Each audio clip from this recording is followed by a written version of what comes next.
Phillies hosting the D-backs, and the D-backs are plus 120 on the money line. The Phillies are minus 142. The over-under is 9.5 runs. The D-backs getting a run and a half on the run line are minus 166, meaning if you bet them that way and they win this game outright, you win. They lose by 1, you win.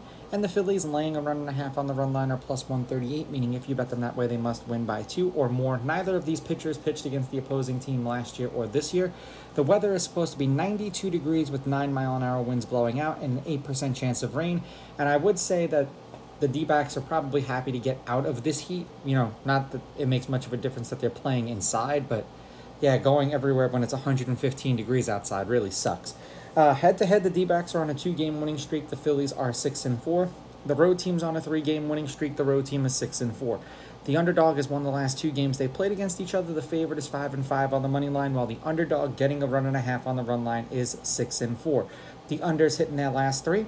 The under is 5-4-1. There have been 3 one-run games in their last 10, and the under 9.5 is 7-3. And this is their first meeting since the D-backs beat the Phillies last year to go on to the World Series. So we'll see if there's any kind of bad blood in that game. You know, I got to go to Game 3 of that series last year.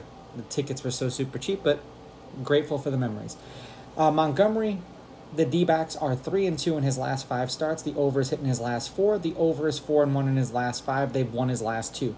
4 1/3 innings pitched, 7.2 hits, 4 runs, 3.8 of which were earned, 3.8 strikeouts, 2 walks per game, 0.6 home runs per game, 78.4 pitches per game, and 19.2 pitches per inning. For the Phillies, they are 1-4 in Walker's last 5 starts. They've lost his last 4 starts. The over-under is 2-2-1. 5 1/3 innings pitched, 5.6 hits, 3.6 runs, 3.4 of which were earned, 4.8 strikeouts, 2.4 walks, 0.8 home runs. He did give up a home run in his last start.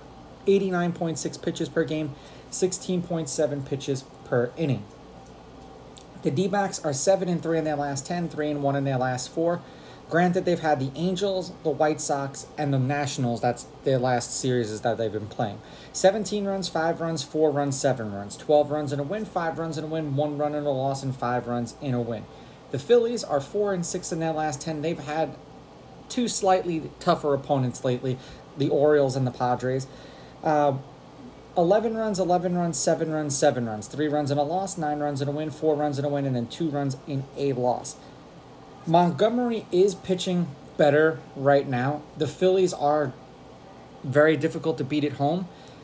I'm going to take the D-backs with the money line. I will take the D-backs getting the runs, and I'm going to go under. These are just my picks. If you disagree, please go with your gut, and please bet responsibly.